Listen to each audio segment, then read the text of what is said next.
Yes, yes. The boys are back in town. We're minus one of the three Amigos, blind mice. The three I was gonna say three three blind blind mice. mice. I don't know what this Irish Billy's up to. I was with him last night. We did a little a live stream, like a listening thing for my record. How did it go? It was good. It was good. It's up on YouTube now if anyone wants to go to the Vinnie Paz page. I played some joints from the record and we did a little bit of Q&A and talked about the vinyl and whatever. But it was cool. So I was with him last night, so I don't know what he's up to, but Well, tell everybody who didn't listen what the name of the record is, and yes, guys, this weekend, as you're listening to this show, um God Send Vengeance is dropping on Friday. Um, you can go to JMT store for bundles and pre-orders. If streaming is your thing, then it's as simple as midnight. It's going to be dropping on the 25th. Support, run up the numbers, show love. Y'all know the deal. Y'all been rocking with me forever. So I'm proud of the record and I'm happy. This is always it gets hectic when a record's about to drop because you're doing promo and you know yeah. what I'm saying? And it's Hmm. just how it is, bro, with work. It gets hectic at certain times and more mellow other times. But yeah, I was with him last night. We had some dinner afterwards. Um, but he seemed to I was I when I mentioned that we were gonna do this and you had your equipment, he seemed to be in the dark. So either he doesn't listen or we didn't tell him or I don't know which His one it is, loss, but not we're ours. here. Right, we're here. We're here. So B's on vacay.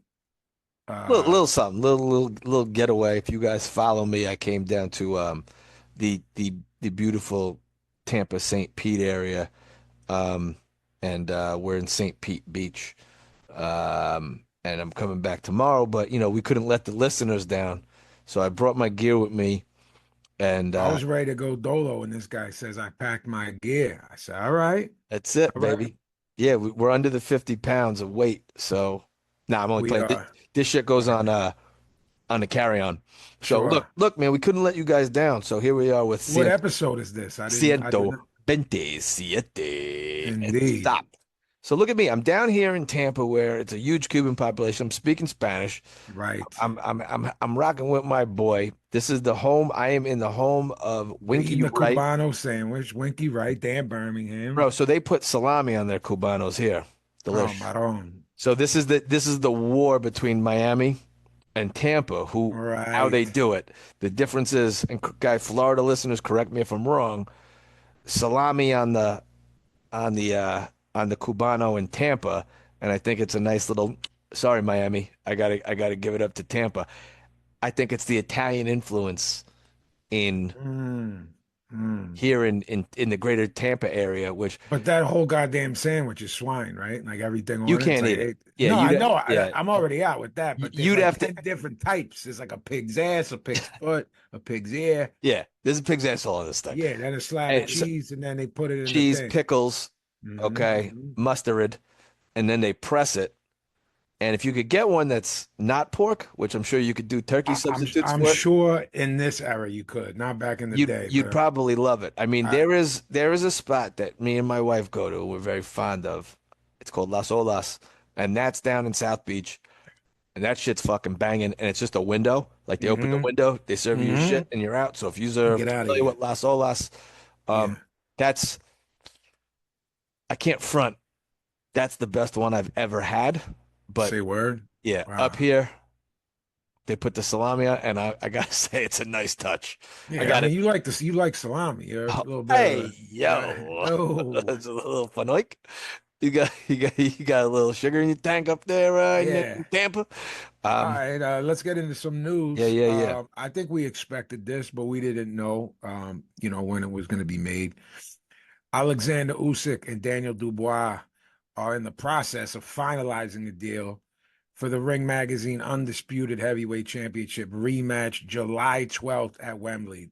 That'll be huge. I guess some people think that Parker deserves the shot, I and they're do. standing on that. Yeah, you're one of them. I just think Dubois has been on such a good run. and Yeah. I kept championing him even when he got, it seemed like it might be over.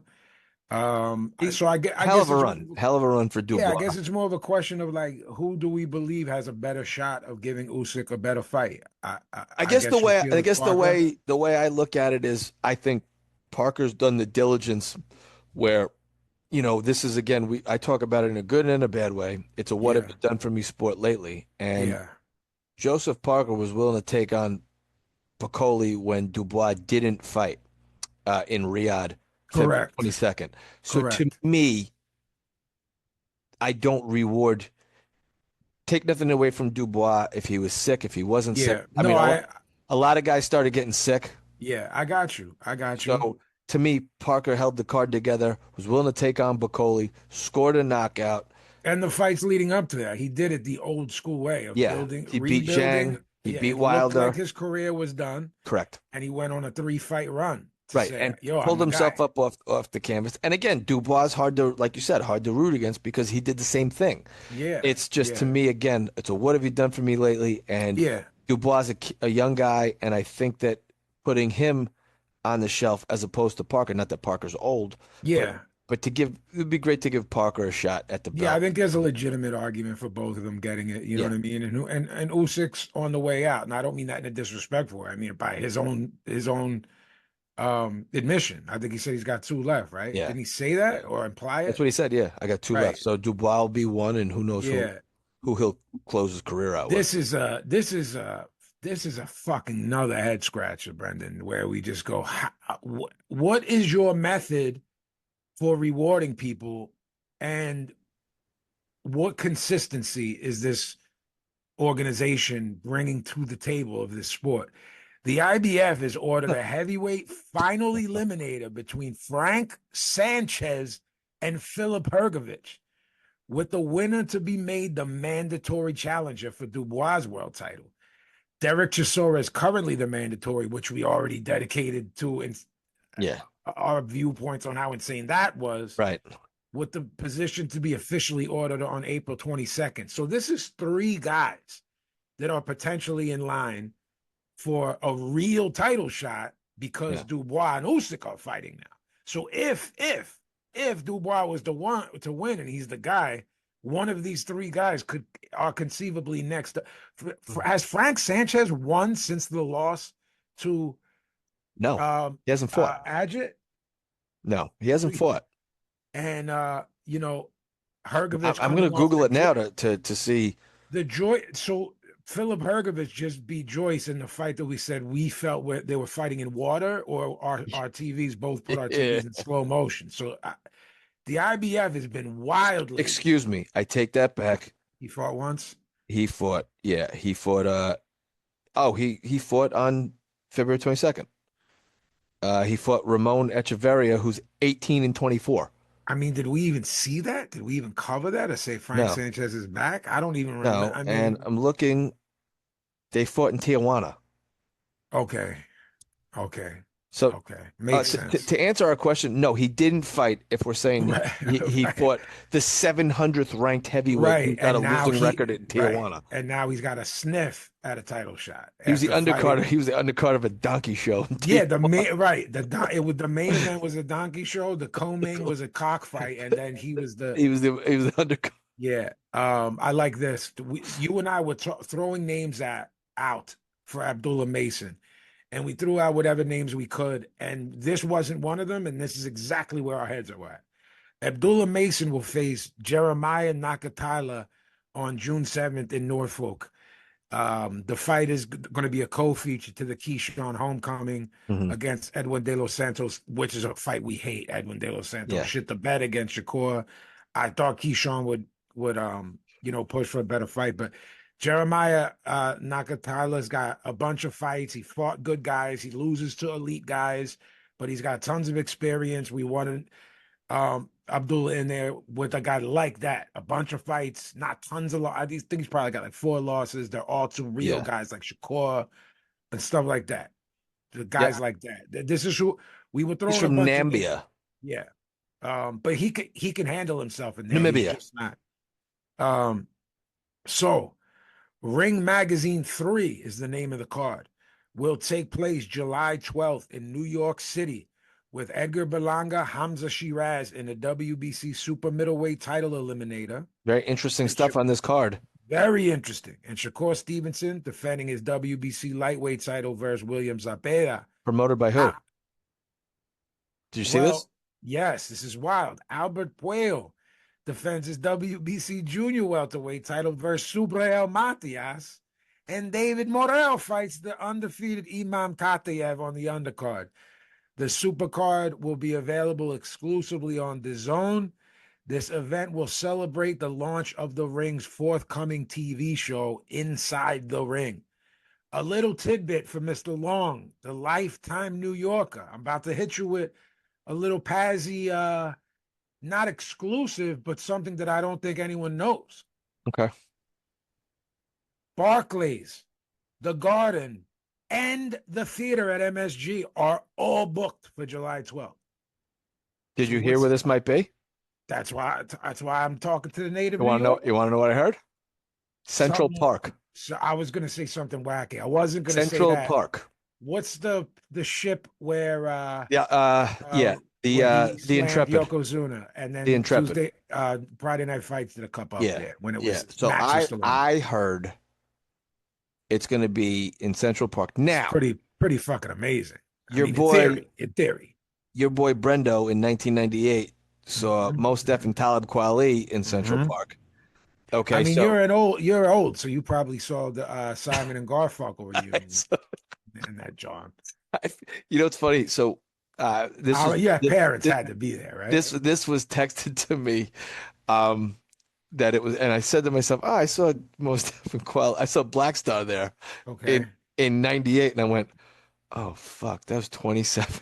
27. Oh, bro. fucking When years. you start doing the math, because me and you throw numbers at each other Right. all day long. I said Yeah, to myself, 99, blah, blah, blah, tramps. Oh, I was at that. Oh, Right. shit, we would have met then. Oh, Yeah. wetlands. And you go, wait, we're creeping on 30 years. "Bro," I said that was 27 years ago, and it was wet and muggy, right? I'll never forget it. And I had New Balance 574s on, Yeah, and classics. it like I'm sure they were the gray joints, right? the gray ones, and it's like like my foot got stuck in mud, Yeah, you and were like quicksand, it essentially. filled in the Mhm. shoe, and I just remember, bastard. I remember being like these thank God these like $39 at the time, you Right, know but what I at mean? the time, you're still broke as a joke, and 50 clams is still 50 But I said, clams at the time. fuck me, that was 27 fucking years ago. Yeah, man. So by the way, did you see who's promoting Shakur? So Eddie came out. So are you seeing this mess that's like still materializing? Bro, there's a lot of sorting going on There is. due to our friends in Saudi throwing a monkey wrench into boxing. Shakur got crazy and said something about Turkey in response to that, and then Eddie cuts a promo in response Mhm. to the responses. So I don't know if right now, the time we're recording, guys, it's late at night. We're a day behind. Hopefully not for you guys. Hopefully Pablo and Billy will get this Yeah. up. But for me and B, we're a day behind. So We're a day But- behind. We're so- recording on Tuesday instead of Monday. what I'm about to ask B, guys, is maybe what you're wondering too. B, when we jumped on this Zoom, have you pieced together all of these pieces or no? Because So- I haven't. Okay, so I was getting our shit together. there was a 2-fight deal Yes. apparently with Shakur Yes. Stevenson and Matchroom. Yes, and the Josh Padley counts as one, whether we wanted to or not. Eddie never picked up an option for this fight. So Shakur is promoterless for this fight, and Lou DiBella swept in to promote Shakur Stevenson for this upcoming Ring July 12th card. Right. So Lou, back from the dead, somehow boxing survivors, man, it's fucking amazing. I mean, Lou's like that, bro. Yeah. I mean, that's just how Lou So is. I don't know if Lou's my Shakur guy. will go back to Matchroom after this. I don't know how that'll work, if he'll get a release. But for the purposes of this card, Shakur Stevenson will be promoted by none other than Lou DiBella, New York's own Lou DiBella. I mean, Eddie's response does not um jive with that.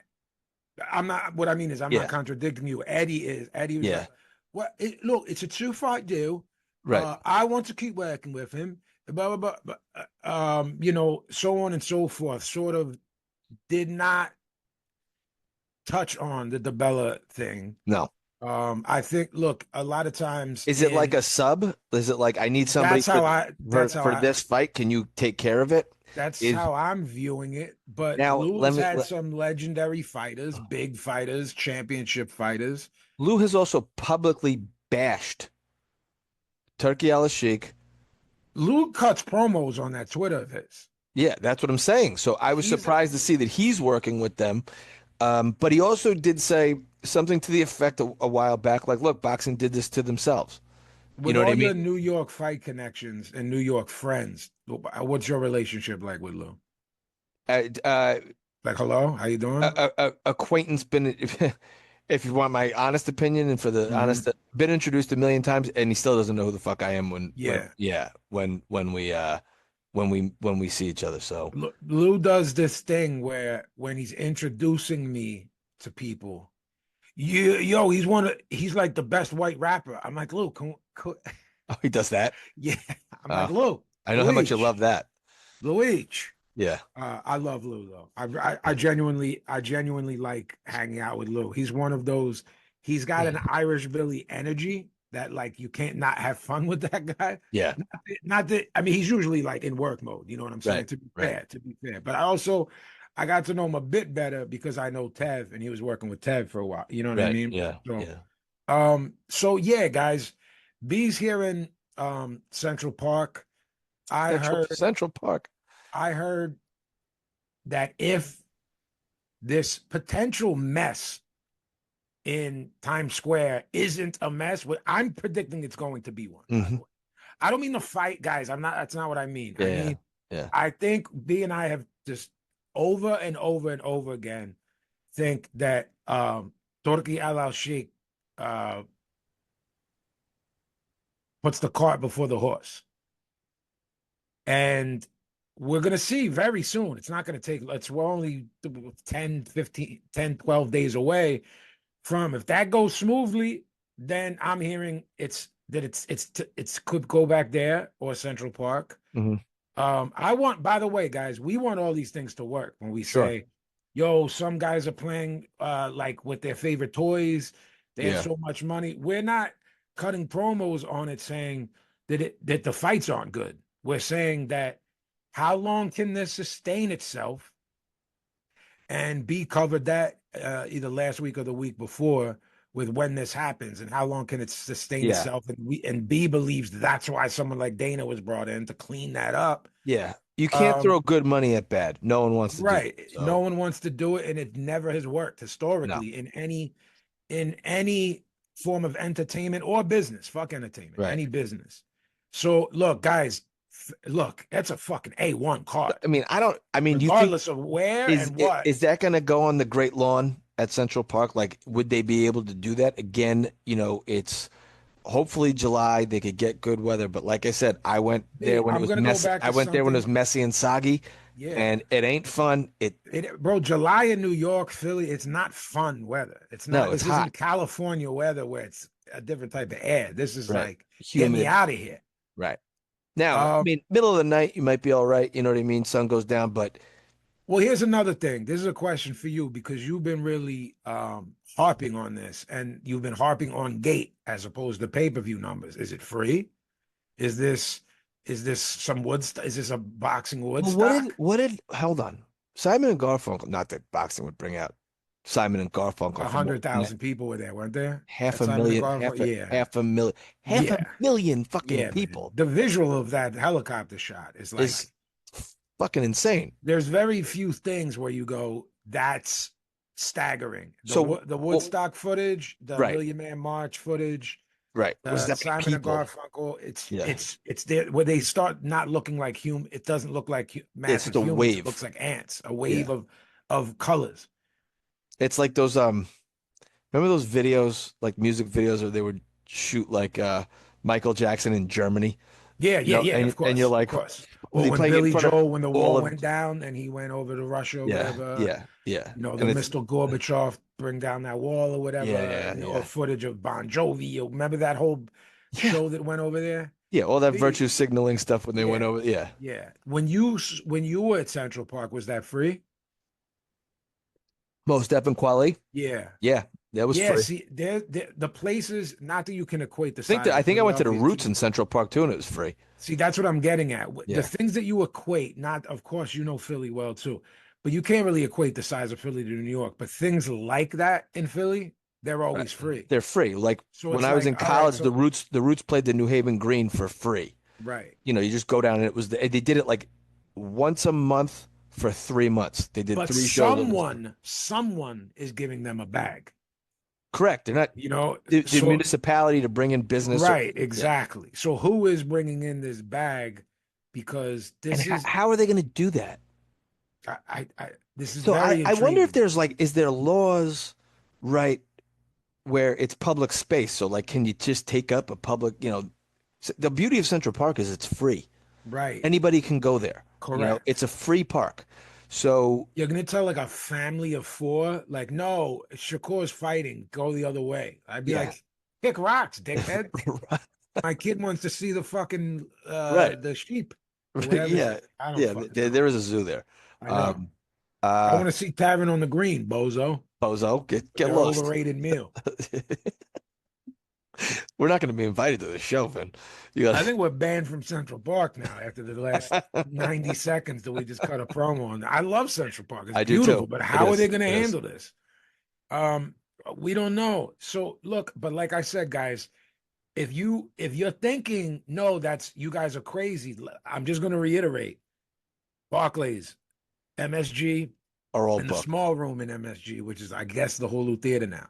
It's all booked. No, Like it's either just shows. it's just the theater at MSG again. It has no sponsorship again. Okay, so that's Yeah. dead. That's good. I like that. Yeah. They should was the Felt Forum when they ripped it Felt up for with him. Slayer. Yeah, it Yeah. was the felt for him. Yeah. So guys, we're gonna stay on top of that because that story doesn't really have that long to unfold. You're basically looking at like 2 months where all needs Well, to again, the logistics of this is also nutty. I wonder, see. you know We what's, both hey, worked in entertainment, right? I Big, you know, know how quick 2 months is to put that together?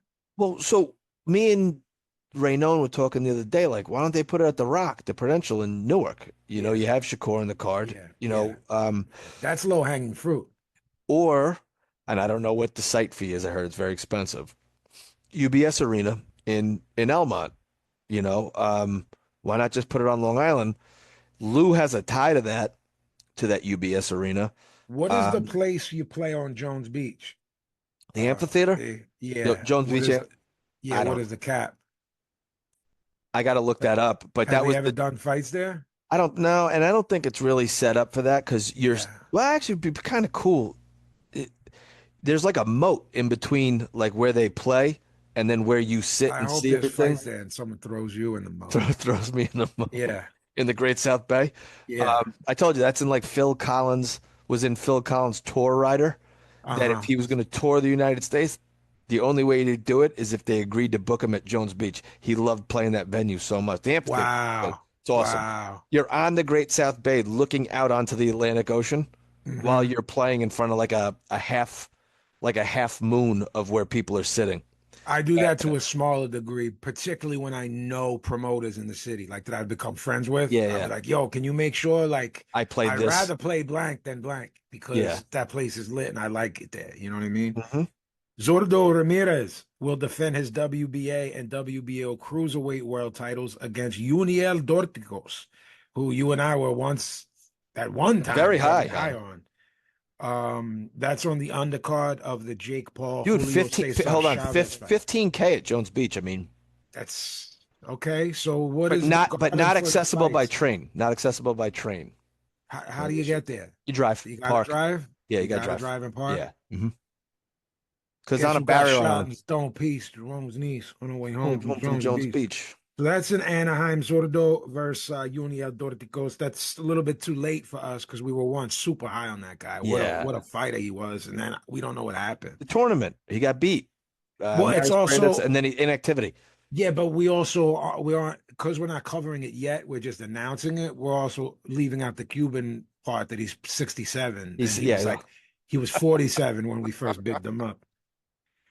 This is good. This is good here. I don't know if you heard this yet. The WBC bantamweight champion Junto Nakatani will face IBF title holder Ryosuke Nishida in a unification clash on June 8th in Tokyo. The winner will be the ring bantamweight champion of the Love it. world. Guys, that's Love what it. we need, guys. Now we have another guy. We have Yeah. another real guy to weight. Boots is the guy now. Right. That's the guy. No questions about it. If he Hmm. fights Norman or Barrios, he's the man there. He's the Then we're man. gonna have June 8th, about 6 weeks away, we're gonna have another guy. Bam, so we spoke about Bam fighting in July. Right. Bam Rodriguez is now fighting Famalele Cafu. South African guy. Yes, who can fucking fight. He He's can fight. good. Like, He's damn, good. Bam's resume is wild. It's insane. It's just If fights against this wild. guy, it just gets more crazy. Super flyweight unification fight, July 19th in Dallas. I originally reported either Arizona or Cali, and we both said They're good, gonna, good, because the where did they Latino. say the name of the venue? No, and I don't know. Look, obviously Texas has a huge uh Mexican. Latino Yeah. and specifically Mexican population, but I certainly don't think in my head of Dallas when I think of them. I think of San Antonio. I think of Yeah. all the places Well, that's I've where he's been, from. He's from San Antonio. so I you wonder wouldn't if do it. they're booking Dallas. Well, I mean, they used to book Canelo in Dallas. But where do the Mavericks play now? Is he ready for that yet? A place that holds 12, 14, 16, or no? Hmm. I mean, In you, Texas, at least. let me look up Dallas Mavericks. Texas is so huge, B. And even though I've been Yeah, everywhere there, I can't tell you how far San Antonio is from Dallas. And does Bam have traveling fans the way that they are in the I think UK? it's I think it's far. Everything in Texas is mad No, far. it's mad far. Bro, you could just look, 4 hours. if you're a certain type of artist, you can just do Texas. Like if you're huge in that part of the country of any type of music, whether it's hip Right. hop Yeah. or country, you can just go on a tour of Texas.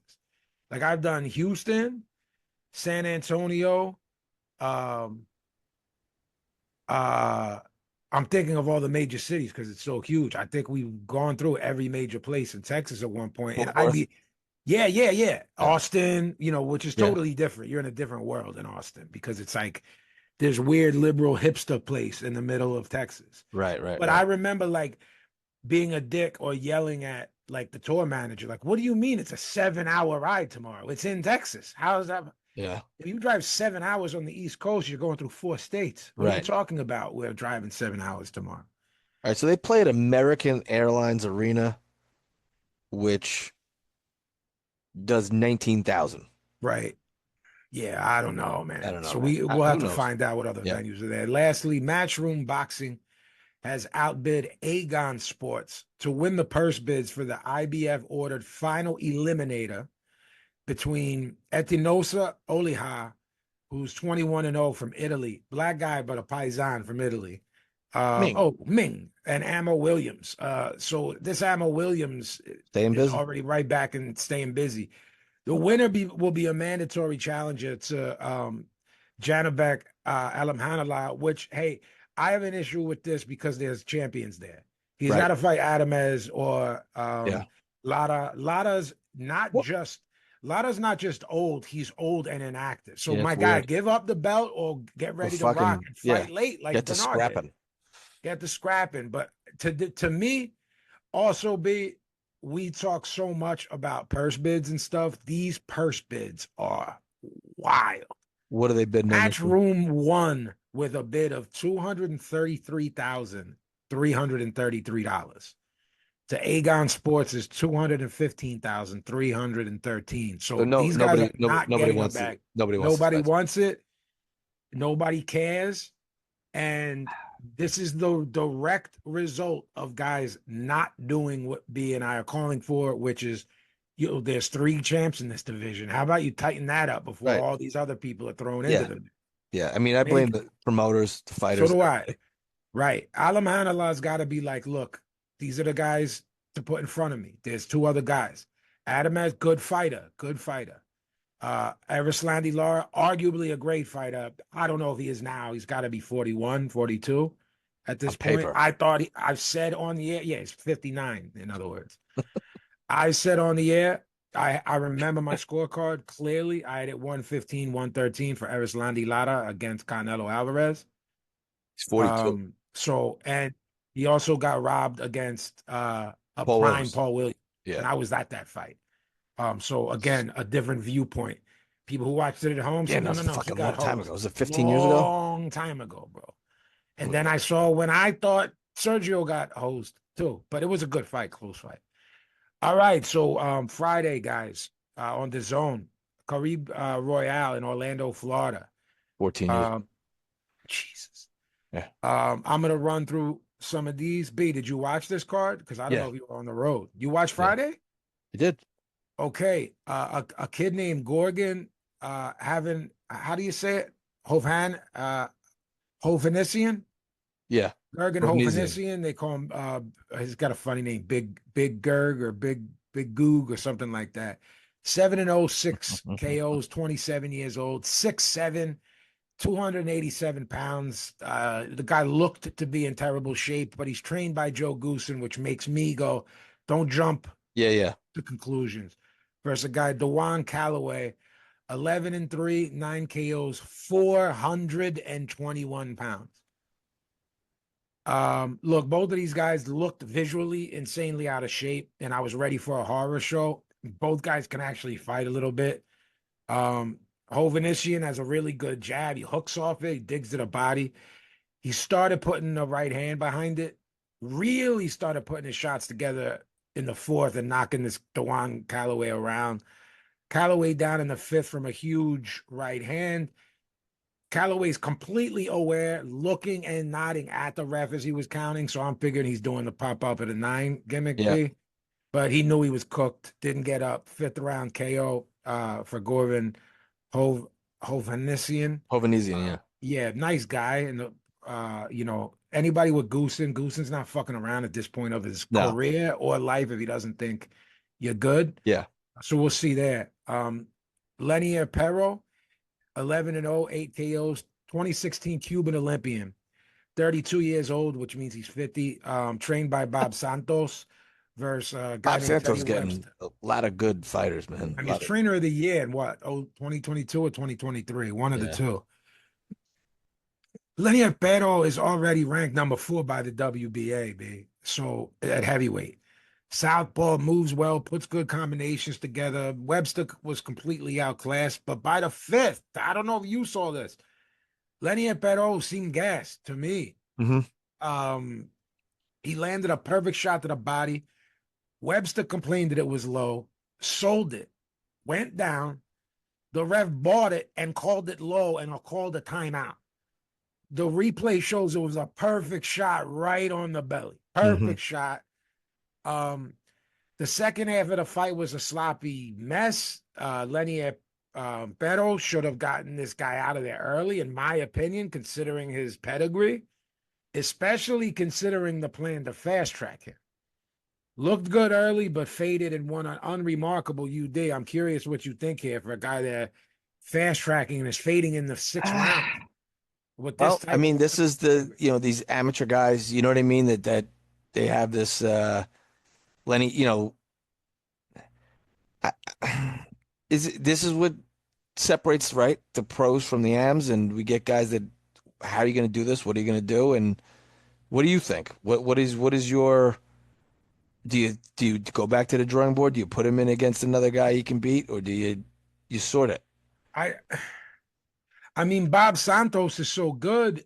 Is it just a situation of all I was watching, excuse me, was lack of conditioning? And is he like, yo, well, I think a lot of it's pacing, right? And again, so he's what, 12-0. This was, I'm looking now. Yeah, he's 32. Yeah, but so look, like, he fought twice, 2 first-round TKOs. He's never gone beyond 8 rounds there you go. in his career. Never gone beyond 8 rounds. This, And I mean, he seemed gas to me in like by the 6 and 7. To me, so never gone beyond 8. And again, this happens because oftentimes too, these guys are like 3 or 400. We always assume these guys have like 300 fucking yeah, amateur fights, right? So yeah, even on paper, it'll say like, oh, he's 67-7.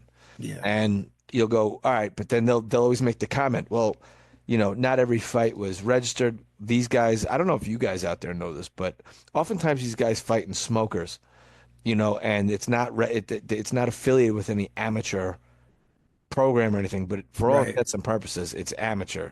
Guys, if you have a Cuban amateur and you look them up, like B said, they're 74 and 7 and 17.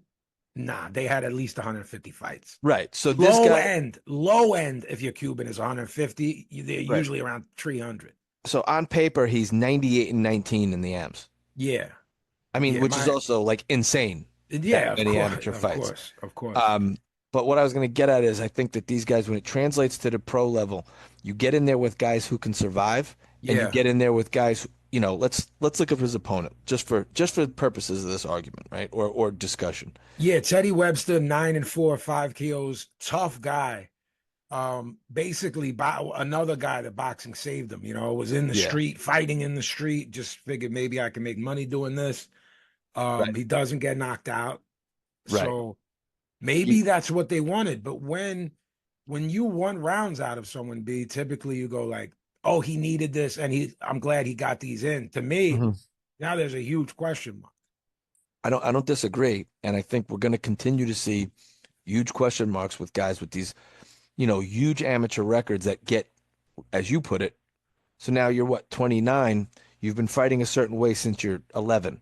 Child, Okay. And I think it's difficult to turn the corner, and you need someone special like Bob Santos. But again, he's not a miracle worker. He doesn't turn water into wine.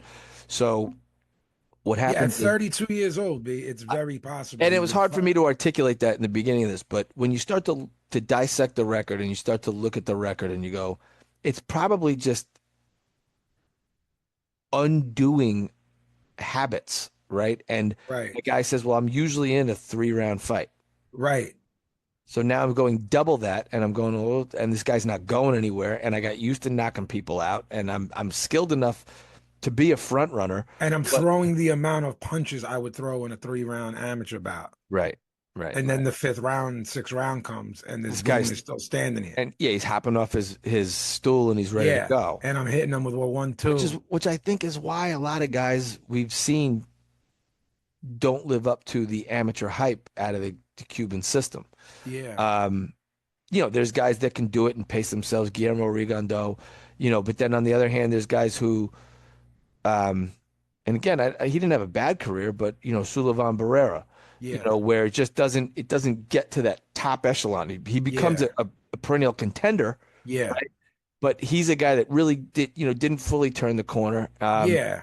And then there's a whole host of other guys that and maybe this turns out to be with Frank Sanchez. Who knows? But yeah, I think there's some work to do. They need to, for sure, getting him rounds and understanding professional pacing will be important. I agree.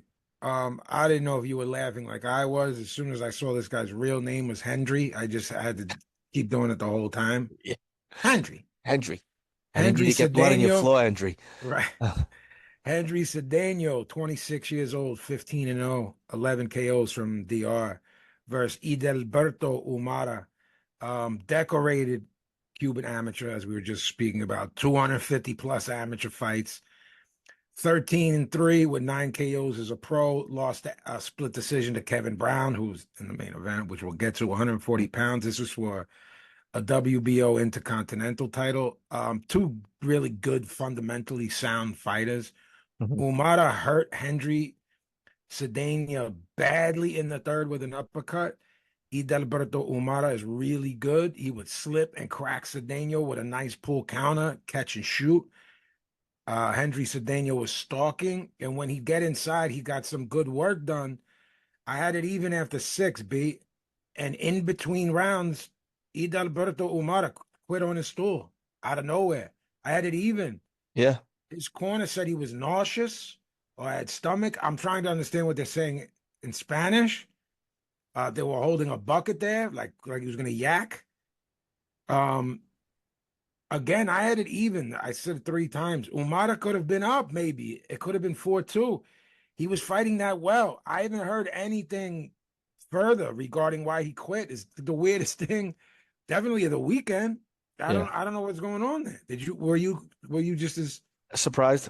Um, yeah, I don't Surprised and not surprised because we see again another, guy with an extensive amateur background. They get into the pro yeah, ranks and yeah, they yeah. don't like what they're feeling or seeing, and that's it. And it could be a stomach bug or I mean, something. this Hendry might have been bailed out, and his Maybe. O might have been saved because I mean, this guy had Come him on, come on, hurt. Hendry. Guy can fight. Come on, Hendry. Main event, Kevin Haler Brown, 6-0, 3 KOs. Guys, once again, another decorated amateur 30, versus 31 years old, fast yeah, tracking him. He's in Esteri 10 rounders. Suero. Yep. Estueri Suero. 14-2, 10 KOs, again, 140 pounds. Another a WBA Continental title. Kevin Brown is really good, but he doesn't fight with a sense of urgency, in my Bro, opinion. B. this guy. This I'm, Suero I'm, can fight. yeah, I'm not a big Did fan. some nice work. Right. Brown seemed okay with just doing enough to me. I don't get that style of fighting. And he I'm not can't punch. right. I'm not implying B he should throw caution to the wind, but he's gonna need to put some shots together. Yeah, pick Uh the he's pace up. he's great with distance, but he fires off one shot and gets out of there. In the ninth, Brown moves his hands and dropped them with two monster right hands. Yeah. Sueto got up and beat the count, held excessively and was deducted a point, then dropped again. Huge round for Brown. I had it 98-89 for Kevin Haler Brown. Judges had it 95-92. That's wild. That's basically a draw minus the Yeah, points. that's too close. 96-91, 98-89 for Brown. I don't More really, inconsistent judging. yeah, that needs to be looked at, and it's not going to be. I Yeah. think Kevin Haler Brown might get packed up by someone at 140 that's real. That division's deep. If these Yeah. guys choose to stay at 40, unless everyone goes to 47, all these guys that are fighting on and at that card in Times Square, Yeah. or around there. I Mhm. don't. There's just when you don't have a sense of urgency. I'm not talking about headhunting. I'm just we talked about a guy and we Work. brought up his amateur career in our last fight, right? With his pacing. Yeah. This is not pacing. It's your style is you're not adjusting to the pros properly. Right. You're not putting shots together. You're doing just enough. And that's not gonna No, it's not gonna fly, and it's not gonna win you belts, and it's not gonna win you the awe of fans that they're gonna want to see you, so they're gonna put you in good fights that. right, Yeah, nah, it's right.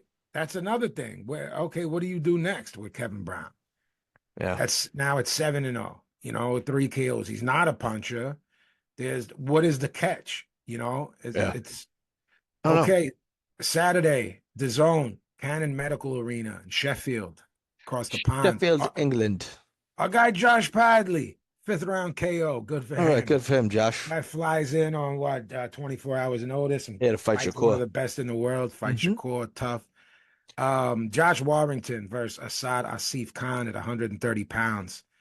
So I found out Something a little tidbit about Warrington. We were talking about why is he still fighting? We thought he retired. we Apparently, we were he's having he like mental shit about retiring. Like he's afraid of retiring. Like what will of happen life in life, after it. I and understand. he's just I sticking get with it. it. I get it. So B, tell me you paid attention to when they had the three guys ringside and they go to Dave Allen between rounds, how sloshed he was. was he? I thought he was gonna fucking yak. I don't think I've ever seen someone on television that drunk. Yeah, he was. Did they address it at all? No, it's in that very dry British humor. Yeah, Who was it? Darren Barker yeah. was, and someone said something. So Okay. yes, but in a very British way. Yeah, it You was know, blatantly obvious. I mean, after the first, Joe Namath obvious. yes, Joe Namath with Susie Colbert. I want to kiss you. Look, Josh Warrington looked like shit. to me over a guy with 6 losses that's coming Yeah. off a loss to Mick Conlon. Um, we said, why is he still fighting? You answered that question for me. Then they answered it again. So there's 2 questions. He's scared of retirement, and he said he's looking for one more big fight. I think that could be disastrous, but they're talking about a fight with Mick Conlon, which I guess would be big over there. Look, to me, we Ye- talk about this a lot on this show. That was uh, not a good win, or that was a good loss, where someone comes Yeah, out of a yeah. loss. This is a bad win, in my opinion. Nothing good can come from this. And unless they make a Mick Conlon fight, in which I pick Josh Warrington. Okay. That's the only fight that they can make where I won't be scared for Josh Warrington's well-being. Forget getting Mm. into talking badly about a fighter. That's not what I'm doing here. I mean, worried for someone's well-being. If Yeah, yeah, he yeah. fights No, understandable. another real guy at 30, I'll be much more concerned with his health than I will about picking it. But Yeah. Mick Conlon's so shot that it's like, yo, are you guys equally, whatever the number is from Yeah. 1 to 100 of being shot? Are you both 90? Then just get in there from one to Right. 100. If you're both that, then and this is again where we defer to our UK fight fans, and I'd like to hear from them. Is that a big fight over there? Is Mick Conlon, Is Mick Josh Conlon versus Warrington? is obviously I would say Mick Conlon would be the draw, right? Well, Is Warrington's like huge in leads, so if I guess. Okay. I don't know. That's why we tell these people Yeah. to Write tell in. Write us at kotbboxing@gmail.com and let us know because they have done when there have been a big if this fights fight's worth a or a damn. big fighter. There have been certain fights. I think it was Golovkin G3. Me and you were like, this might be the most poorly promoted fight since we've had a show. Yeah. This Connor Golovkin Benn, Canelo, you mean? yes, Yeah. 3. This Connor Benn Eubank might be the best promoted Yeah. fight since we've had a show. I'm doing a little asterisk, meaning this is not domestic for us. No. This is overseas, and it's all I'm hearing about. So the job they're doing, well done. Even they got even old dad involved. Yes, Chris Senior, yes, saying yes, like, yes. Facts, I did not teach you this. facts. Wow, you're breaking egg on a man's face. Yes. What a Main fucking event: Dalton weirdo. Thundersmith, 17-0, 13 KOs, versus Matthew Germain, 26-2, 11 KOs. This is for a WBC silver belt at 140. Will Dalton Smith become the second Pazzi prospect to become a champion? The first being Keyshawn Davis. I guess Mhm. it looks like we're gonna see. He's ranked number 1 in the WBC. Very I smart, think he's very gonna get a belt. methodical. He's gonna get a belt. No wasted energy, underrated defense. He puts that right hand so quickly behind the jab that you can't see it coming. Yeah, you're Very similar to completely. Lennox. Yeah, He you blinds blinded. you. If you watch Lennox blind, how he blinded Hassan Rahman in their rematch, Yeah, he blinded him, and he didn't even know that punch was about to hit him. Um, Beautiful left hook counter, dropped Jermaine at the end of the second. Very scary guy, emotionless in there. Heard Jermaine again in the third with an uppercut. Jermaine got on his bike, but Dalton Smith kept stalking and going downstairs, which I loved. I could start to sense some frustration from Smith because Jermaine was in full on survival mode, which can become disheartening yeah. for a guy. You just have to stay focused. And he did. Hmm.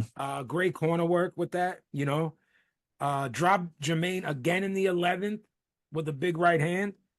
I actually think look, I actually think getting 12 rounds was a good thing for Smith, considering what's been going on with him Yeah, yeah, and how he's packing people up. Because from here on out, it's going to be world-class guys. yeah.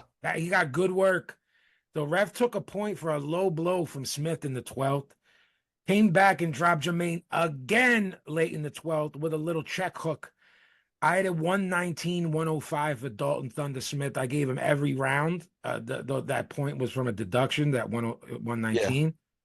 Judges had a 117, 107, 119, 105 twice. Good cards. No more domestic fights, Brendan, for him. He's too Well, good. what about Top 10 guy Adam next. Azim. That Top could be 10 guy next. Is Adam Azim top his 10? top 10 Then let's go. Albert Puello has a fight coming up in coming up. July. But Richardson Hitchens, Gary Antoine Russell, Jack Catterall would be huge in the UK. yep, Liam Paro, Subriel Matias, Sander Martin. I think this is me. He's ready for all those all guys those and guys. add Adam Yeah, Azim he's in there. really good. Adam Azim in there. Add him in there. I'll He's take in that. there with all these 10 guys.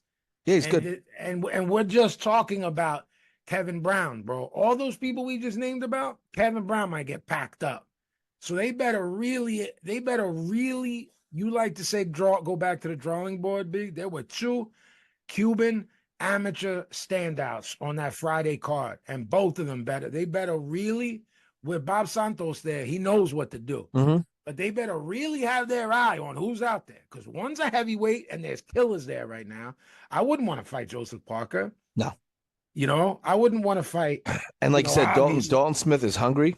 Hungry, 140 stacked. Everyone we just reeled off can fight, Right. Brendan. Right. And that wasn't even any. I don't even think we named any of the guys. And this July 12th card, you got guys at the division that are going to fight. Right. Yeah. So right. So I'm just saying, we just ripped off with you adding Adam Azim to that, which he totally slipped my mind, which is my fault. you got Pardon me. Catterall over there is huge, B. Right. Jack Catterall in the UK. Like I said, when I said domestic, guys, no offense to UK, I meant domestic fights, meaning against a guy like, bro. We're not even mentioning the likes of Elvis Rodriguez, Lidelfo Delgado, right, who are hovering around there. That's what I'm saying, dude. You got Jermaine Ortiz in there. You got, I mean, like you said, pick them. I would actually. What about a Dragon Claggett? If we get him over here on this side of the pond, this Dragon Claggett will just get clobbered for 12 and give this kid another 12 rounds. Another 12 rounds. They weren't. Would that be pointless, or did I just sneak in a Dragon Claggett plug? What I think is, him getting in some good work over 12 was very important for him for reasons you brought up. Knocking a guy out in the first isn't always going to help you. Mm-hmm. Does it bring no, you get in there with a real pro who can survive. A real guy that can survive like this kid did. Yeah, you're gonna get experience is priceless. Guys, by the way, I know it's not Matthew Germain. I know that it's said with a French accent, but it's one accent B, and I do not do. We just don't. It's like we twist our mustaches and I'm just not happy. We wear striped shirts with a. Figure out how to say Matthew Germain. You'll get it if you know French, because I'm butchering it, but I know it. Bronx. Yeah.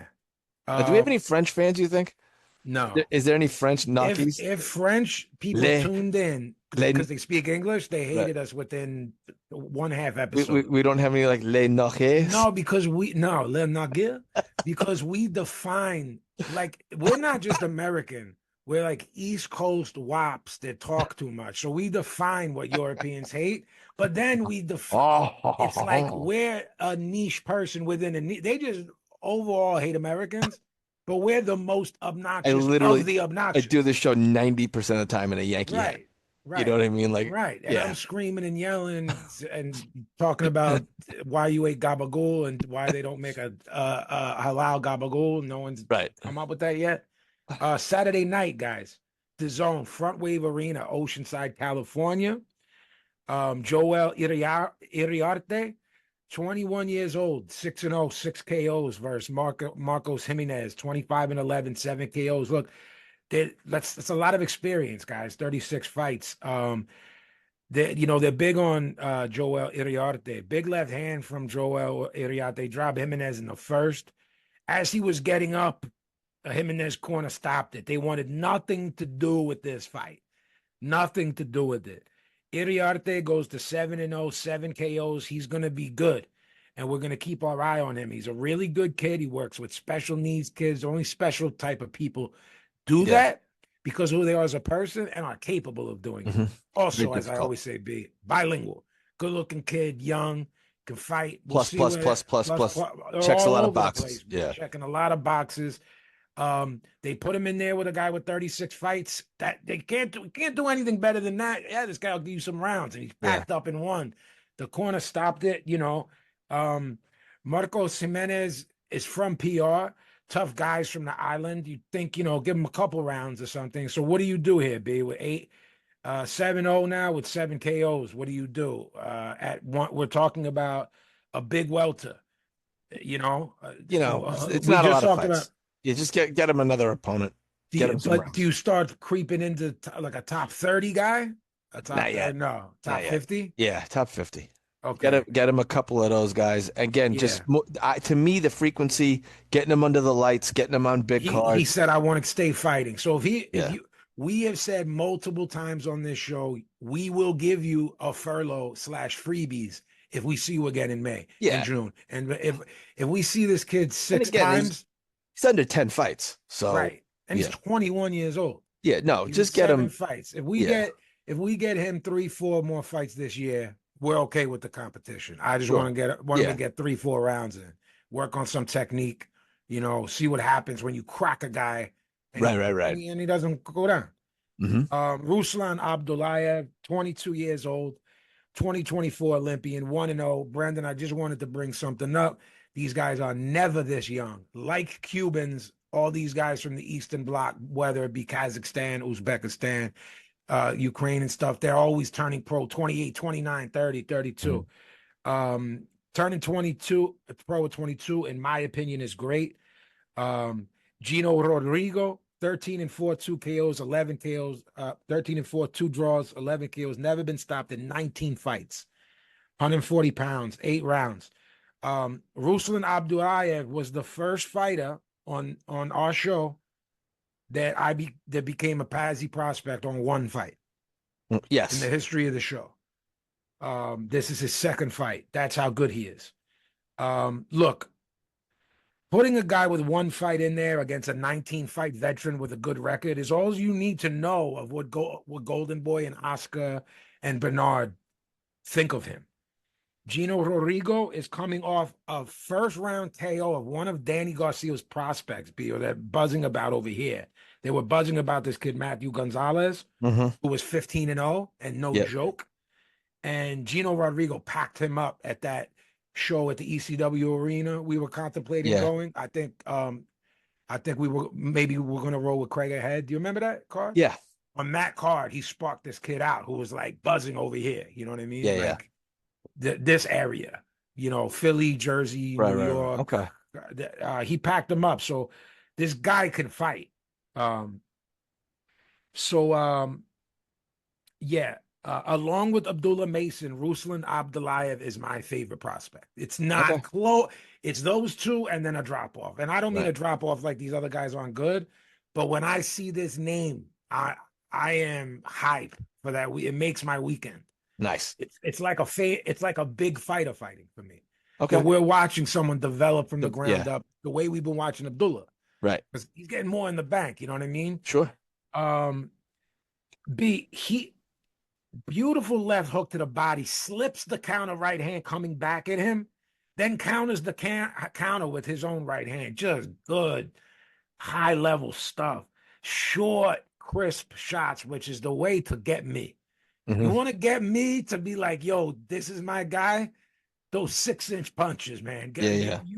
Your technique is there all day. When you're winging shots, that's the quickest way to get me out of here. About not, Yeah. Great punch selection, B. Throws things backwards sometimes to throw you off your game. I know you love that too, throwing a 2-1 instead of 1. Absolutely. It just upsets someone's rhythm. Just real tricky, crafty stuff for 22. Again, whatever his record is, he probably had a bunch in some Uzbek gym that wasn't there. It's not. This kid had 200 fights if he had 2. Right. It's just that type of technique and visually how you can tell. We can tell, bro. When a motherfucker has been fighting. Yeah.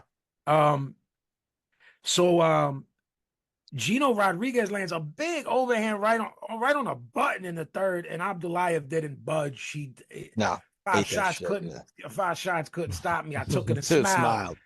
So now we're talking about this guy might have a beard because this guy's knocking people out.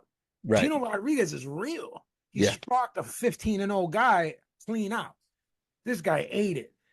Big left hand from Abdulayev dropped Rodrigo in the fourth. This was a one-sided beatdown, and Ruslan Abdulayev was still letting his shit fly in the eighth, trying to get this guy out of there. Look, this kid is special. He's ready for legit guys now. 2 fights. 2 fights in. 2 fights. He's ready now after 2 fights. I had it 80-71. All three judges had it the same. These people at Oceanside, California were doing a good job that night. What do you think about me saying a guy with 2 fights? This happened what, under 10 times in the history of the sport? I don't want to under 8. We saw this with Loma, and of course there was Orlando Salido, Nutshot City. Loma wasn't really accustomed to the pro style at all. We'll see what happens with. I don't want to jinx him because. Can I clean up what I said? We're gonna talk about a guy. He's not Loma ready at 2 fights. No. He's Loma ready for a guy who can handle himself, who already was one with Gino Rodrigo. When I said about this young kid, is he ready for top 30? And you said, nah, top 50. I'm talking like a top 25. Top 25 guy. I can see that. Top 25, a guy that has. How old is he? 22. 22. But he's only do 22, you agree with me that we rarely see that? We never see that. Cuban guys and Eastern Bloc guys. That's it. Maybe 27 years old is on the young side. Right. This is because they were 2 Olympics. Yeah, this is a little bit of a unicorn. It is. It is. It's absolutely a unicorn. He clearly. I guess the only thing that I'll say is at 22, you don't want to. In the event that Loma Orlando Salido happens to him, Loma had the wherewithal of having 2 Olympics under his belt, it's very fair. And a great promotional team to say, like, look, don't worry about it. We'll get you the right shot. Oscar and Bernard are both ex-champions, both Hall of Famers, both multi-division Hall of Famers. They're probably thinking much more along the lines of you than me. Yeah. They probably want to get him in his work up to 15 fights maybe and keep him busy. I want to say it'll probably be more like 10 with what we've been seeing. Guys have been moving faster now than they have been historically. So, but I'm just agreeing with you that you fast track a 22-year-old. But you make a great point that he's 22. So, I mean, we've talked about this numerous times on the show. Young is now 25, 26. Correct. So I'm almost contradicting myself live on air by saying, wait, maybe I'm better. I do think from a skills perspective, and this is where you got to talk to a Paul Malignaggi, a Tommy Rainona, Chris Algieri, and Eric Kelly, Iceman Scully, and say, is this guy as ready as I think he is? And they go, yo, I test, but he's got to get cracked in there. He's got to go 8 in there. He's got to go this in there. Someone's got to rip a shot to his body in there. Right. So we got to see him first. But again, to me, that leaves less to the analytics, right? Right. And that's the saying, like, oh, well, proof is in the pudding. To me, it's a great, again, to talk to any of those guys, you say, okay, I tip my hat, leave it up to the experts. But we're going strictly on eye test in the second fight. We are. That's where I want the comment to come. Don't tell me I need to see more. Anybody can say that. What do you see in these 2 fights where you think to answer your question? Can they fast track this guy? Right, because I see it, but I don't. I didn't fight. Right. And I'm not a matchmaker. Right. And we don't own a promotional unit. Do you guys see it? And you guys what are the measurables? Do you put him in there with a puncher, risk him getting knocked out? I'd love to bump into Bernard and be like, Bernard. Or organically, does this just play out and and again, it's more of a feeling, and they say, all right, after the 7th fight, like they look at each other, talk to the trainer, they go, look, he's mowing people down in sparring, he's mowing people down in the ring. He's got, a good temperament. He seems to do well with pacing. Let's go ahead and move him. I just want to say, does he have a fan base? Right. I just want to say that Gino Rodrigo, again, this is the 90th time, is a real guy with 19 fights. Yeah. A good record and just knocked out an undefeated prospect to upset the apple cart. So they're not throwing him in with soft touches. Right. But, keep him busy. But that's my favorite. That's my favorite prospect, along with Abdullah. And Abdullah's really knocking on the door of not being He's that. a he's yeah, he's like a You know. contender now. Yeah. This kid, Tristan Kalkruth, 14-0. Um, I don't think this kid's good. Um, and so as I was bigging up the cards, Brendan, Hmm. I had this fight a draw against this guy Valera, who was 23-7. Okay. I had it 95-95. Judges had it 99-91 twice. 9 times. Nine 97-93. These cards were turned in before the fight. Simple and Right. plain. This kid's a cruiserweight. I don't think he's good. I guess the fighters, ex-fighters, trainers, and pundits that support our show, which we love, that they even give us Yeah. love, probably want to fucking go 3 rounds at me in sparring when I say this guy's not good about anyone. I, Right. I don't see it the way I don't see it with that heavyweight kid. There's Mosley just Poma. certain people I don't see. What are you hotsy totsy over here? I don't see it with this kid, and I just think he had a draw against a 23-7 guy who's Yeah. really not. Brendan doesn't remember us mentioning that Charles Bad News Conwell was fighting. I have a memory of us doing it. Both of our brains are mush at this point in our lives for a variety of reasons. Charles Bad News Conwell is a KEOTB favorite. We have not stopped fucking Gushing over this guy. gushing over this Hey, guy. yo. Right. Fighting a guy, Jorge Perez, 32-4, 26 KOs, ranked number 3 in the WBO. This is Yeah. at 154. Conwell is so good, up and down with his jab. He slips counters or catches them with his gloves. Perez is a good fighter on, I think, a 7-fight win streak. Yeah. Conwell's crafty in there, does a lot of things in there that aren't taught anymore, Brendan, much less implemented. Look, Jorge Perez was doing well in there, much better than expected. So I want you to talk to me a little bit here, all right? And we both know what happens when a guy overperforms. He's Overperforms. given more credit than he deserves. Chris Mannix had it even after 6. I'm curious where your brain was at. Were you thinking Conwell was as crafty and picking shots off as So much as I did? yes, but I also did think he looked flat. You Oh, know, oh, I thought he but was can stifling both his of those shots. things exist at the Yeah, of same course. place at the I same didn't think his time? defense was porous. You know, I thought it was his offense that I had a problem with. But okay, just I'll get it out there. Maybe because I'm biased and I've really championed this guy and been on my So high horse, but again, as as well as you have. as do I I. had I had Conwell winning. Because you Um, wanted to talk about this off air. And when I yeah, said and something to you, I thought you were about to yell at me and tell me I was bugging. Guys, we don't know what each other scored it. So I'm just finding this out yeah. about what Brennan's about So to yeah, say. we stopped the conversation and hit We record. stopped it and I said, let's talk about it on the air, Yeah. B, because we didn't I discuss it. Did you score the fight or did I you didn't just score the fight, so I watched I it here did? on vacation. Okay. Um, Your poor and wife. and I like I said, I found myself rooting for him, which I don't like to do for Conwell, and maybe it clouded my judgment. But at the end of the fight, if I'm going to pick a winner, again, didn't score it. I had Conwell edging it. Um, Again, like you said, I thought the defense was there. To me, the offense looked like he was stifling his offense. It appeared he couldn't get into a rhythm. Did you see that? Yeah, yeah, because he gets in a rhythm to shoot that counter and he Yeah, wasn't shooting it wasn't shooting as it. much as we like when he does It when looked he's like he couldn't fight downhill. So like it was like yeah. an uphill battle to fight. He had a tough fight, and you usually don't see this, but the judges didn't think he did enough to win. They thought the other guy did, and we had a major upset. Look, in my opinion, Charles Conwell was picking off and slipping most of Perez's shots. Was he Agreed. busy? Yes. Are the optics good?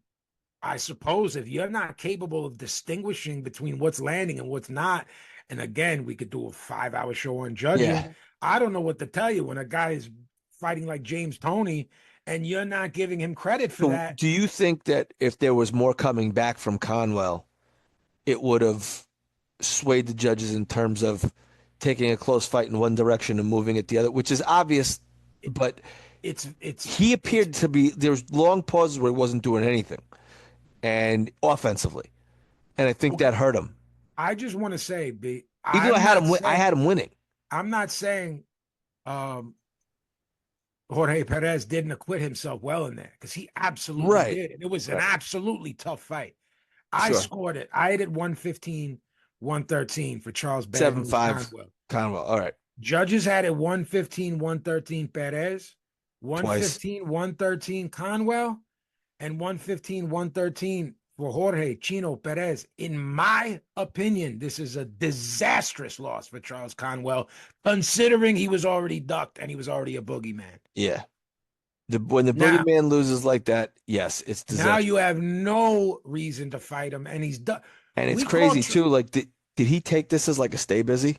I think, uh, I don't know if you, a number three ranked guy, Brendan, another thing that does not show up in tail No, of the tape. he fought in December. Three of his four losses, this Jorge Perez, were split decisions. Yeah, he's This good. guy could easily be 35-1. Yeah.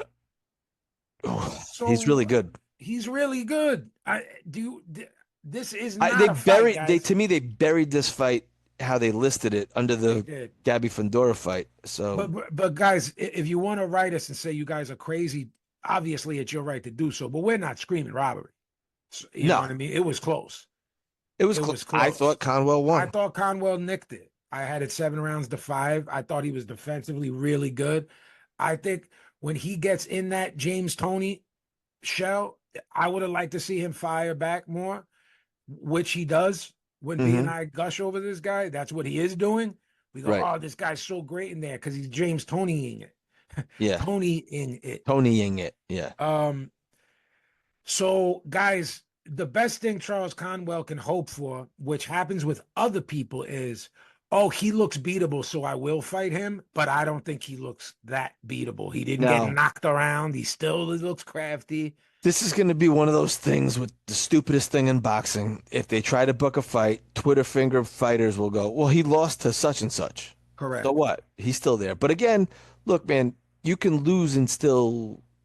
And again, like you said, sometimes you. What is this quote from White Men Can't Jump? Sometimes you Oh, win, yeah. but you really lose. Right. Sometimes Sometimes you you lose, lose, but you but you really really win. win. We're So big on that on this show. We go, maybe this guy, yeah. maybe if he loses here, he looks vulnerable.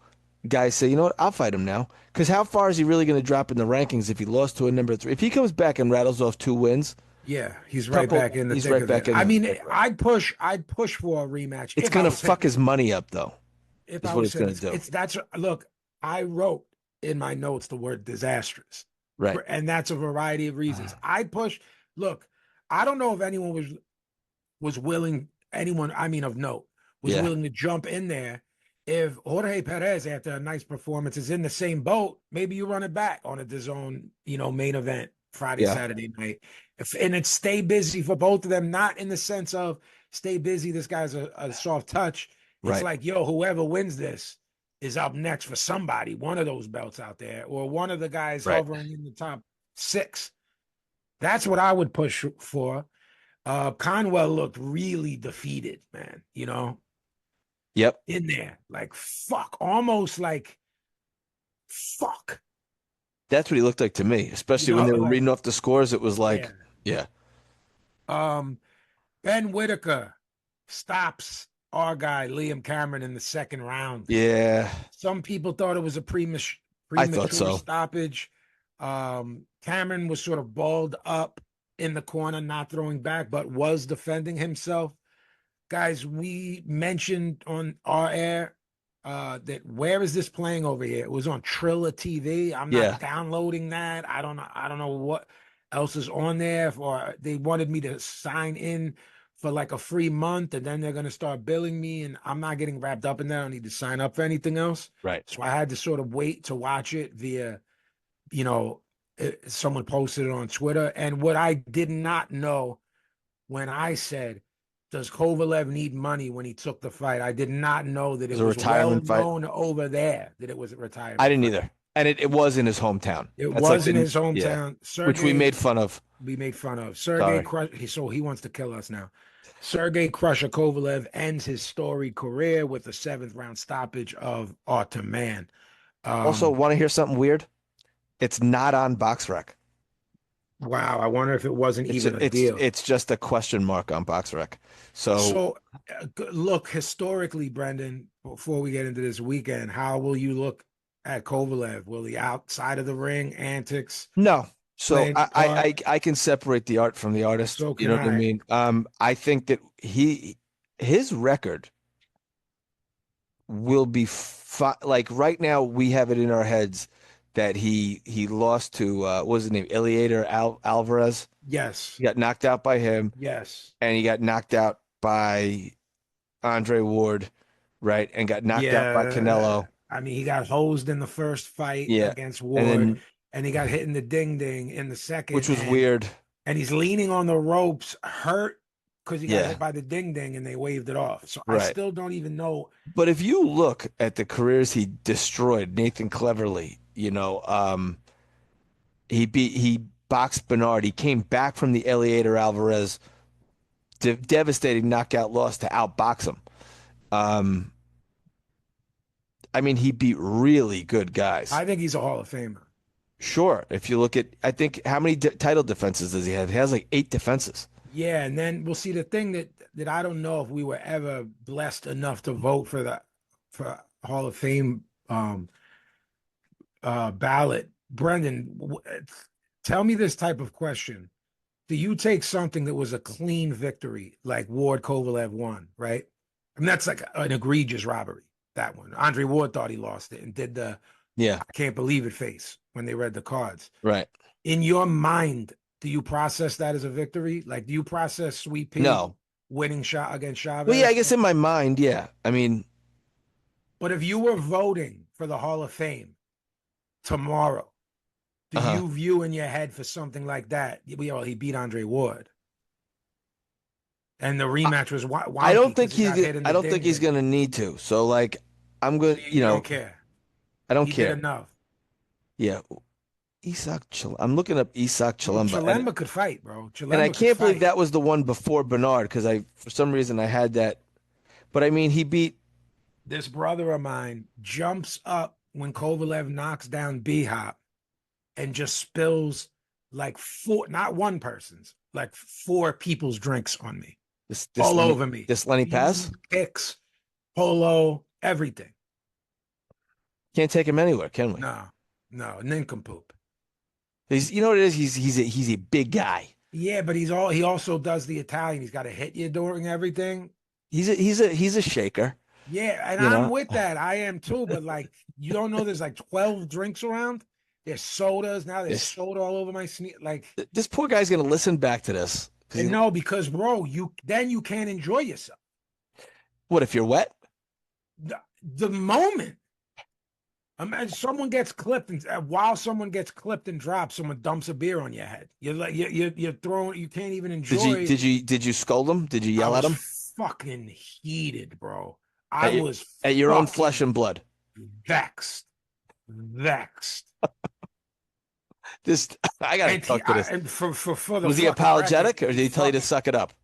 he was like apologizing while being excited in the moment, and I'm just fucking. I was like, yo, you just fucking ruined my night, bro, and you ruined the fight. All right. I mean, I can't believe you're not fucking backing me up. I can't back you up against this Lenny Paz. That's my guy. He's the South Philly hunk. What am All I right. supposed to do about with this Lenny?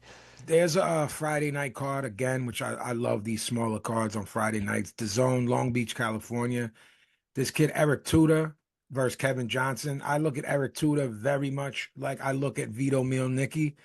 We've said on Knock 'em Out the Box that we believe the concept of a great white hope is dead. And then I said, it's back, I think, with this Vito Mielnicki. And that's what I think of Eric Tudor. Kevin Okay. Johnson's 12-5. I don't know if he'll beat Eric Tudor, but someone will, and they'll do it soon when he's forced.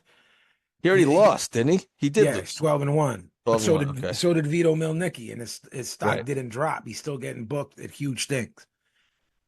You Kevin, know, Wasn't there? Who's the other Kevin Johnson? Wasn't there Basketball. KJ? Yeah.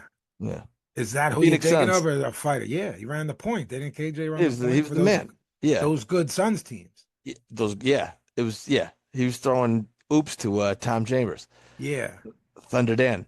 Thunder Dan. Um, I'm trying. No, wasn't the what was the other guy's name who became Russian? Was that Kevin Johnson as well? The heavyweight? Oh, the heavyweight.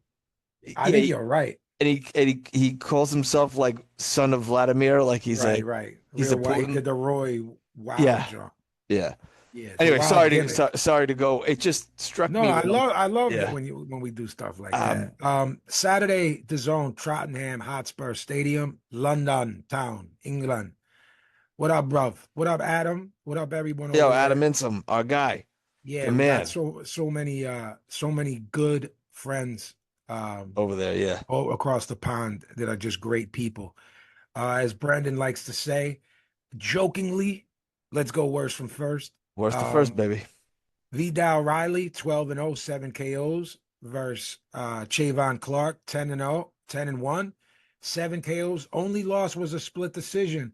This is a cruiserweight fight, guys, and could be a sleeper because when you have a giant bag at the top of a card like this is, Yep, Brandon always likes to go, what a shit show they're throwing at us. And they did not do that this time. right, They did right. not We do got we that. got we got nice fights on this card. This could be a sleeper fight, B. They're big on this kid Vidal Riley, but this Chavon Clark um, can fight. And like I said, split decision. This could be a sleeper. This could be a cracker. I don't know what the Cracker. line is, and I don't know who is. We don't have Billy Betts here tonight. I don't Yes. have. I'm gonna try my best to do. B, why don't we do this? We'll do 2 and 2. You look up All right. what this one is, and I'll look up Chris Billum Smith and the main event, and you look up Vidal Riley and the Liam Smith. Not All right.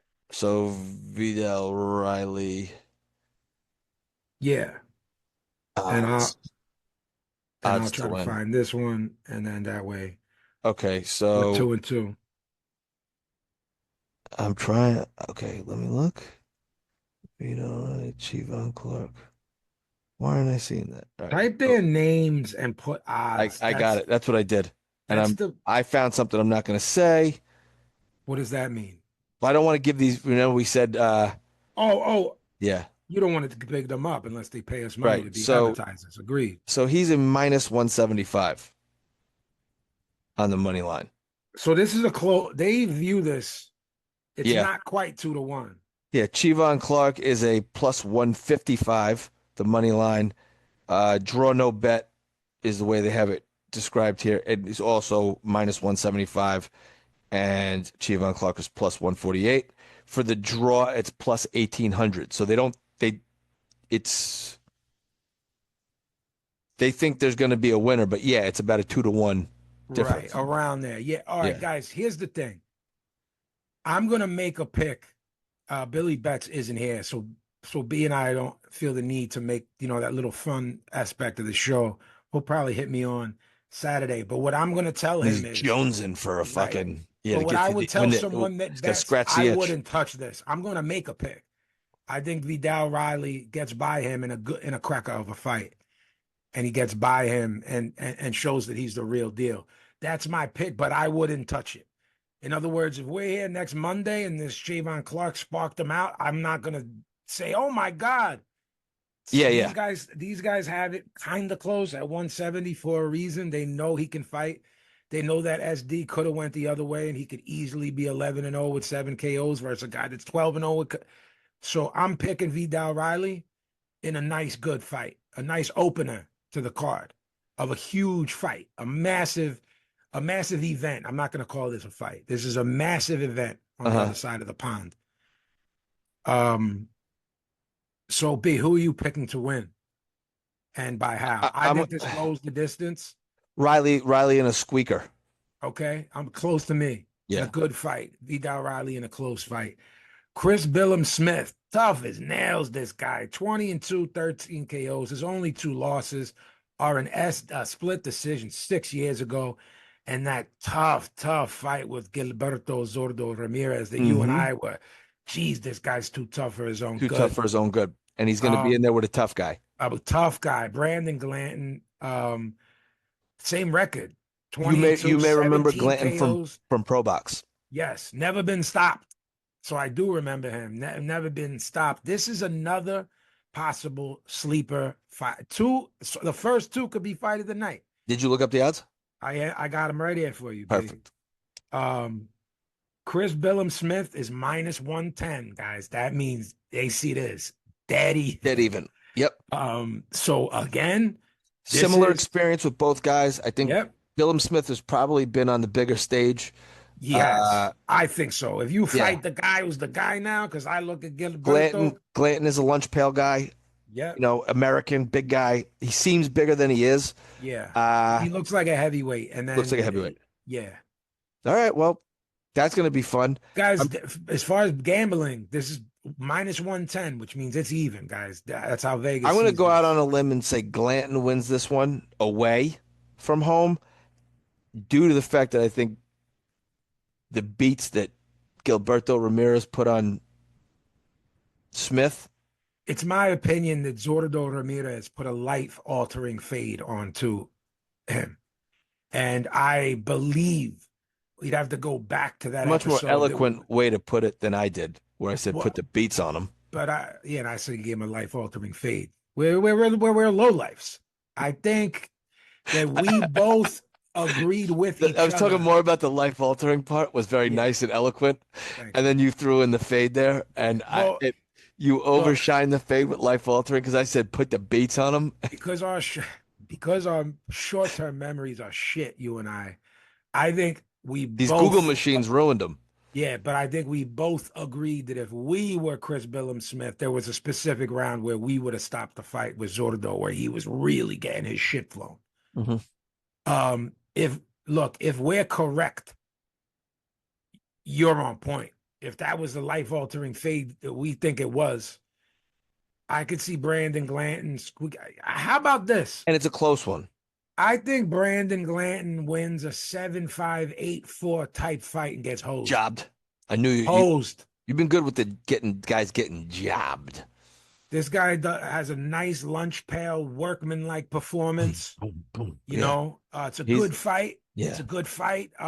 Chris Billum Smith has his moments because he always does, and he's a fucking goon, and I like him. Right. For me and B, there are no losers here because these guys this might be a fight of the night type thing. Mm-hmm. But I think Brandon Glanton gets jobbed going across the pond, and that they have, a nice fight for Chris Billum Smith lined up if he ekes it out. A domestic fight with a guy that's over there. You know what I mean? That's Mm-hmm. a tough guy. So B is picking Brandon Glanton. And it won't be an upset because it's a near even fight. Yeah. So next up, Anthony Yard, 26-3, 24 knockouts, stopped by Kovalev and Beterbiev. I mean, he stopped by guys who are both top 10 pound for pound when it happened. And the other loss is to Lyndon Arthur. This is their third fight. Lyndon Arthur, this is Anthony Yard, Lyndon Arthur 3. Lyndon Arthur's 24-2, 16 KOs, and his only losses are to Yard and Bivol. Right. So these guys are okay, so I got odds on this one. It's much wider. Tell me what you think. Anthony Yard is minus 700. I mean, And they must think Lyndon Arthur Arthur's is cooked. He's plus 600. And then on another line, I have minus 700 and plus 540. So I thought it would have been much closer. I did too. I thought that's why they were making the fight. Right. I would think it would be closer to What 250. does this? If that's the case, then why are you making it? Why are you making it? What does it prove? Well, I'm gonna go ahead and I thought Arthur he caught a lot of criticism. When was that Bivol fight? He caught a lot of criticism for that fight. 'Cause remember they said he just kind of stunk it out. Yeah. Bivol. I don't know. You get hit punched in the face by Bivol a bunch of times. What would you do? Right. Let's see here. That fight was in. He's 33. He looks like he's 43. Yeah. He's that young. Well, I think it's the same with Yard. I don't think Yard's that old. Oh, the Bivol fight was only like not even 2 years ago. I thought it was longer ago than that. I So did think I. I'm I conflating. thought it was like 5 years ago. Right. I think I'm conflating the Anthony Yard fight, the second one, where he got KO'd in the fourth. I think that's why the odds are so far apart. But anyway, I guess I'm gonna go with the easy pick here and say Yard wins. Yeah, Vegas is seeing something that you and I weren't prior to us pulling these odds up, which is like that they think his head's going to get flown Right. for whatever reason. Hmm. I don't know. So anyway, I guess I'm gonna go with Anthony Yard. I If mean, Billy Betts is on this show, I'm telling him to pick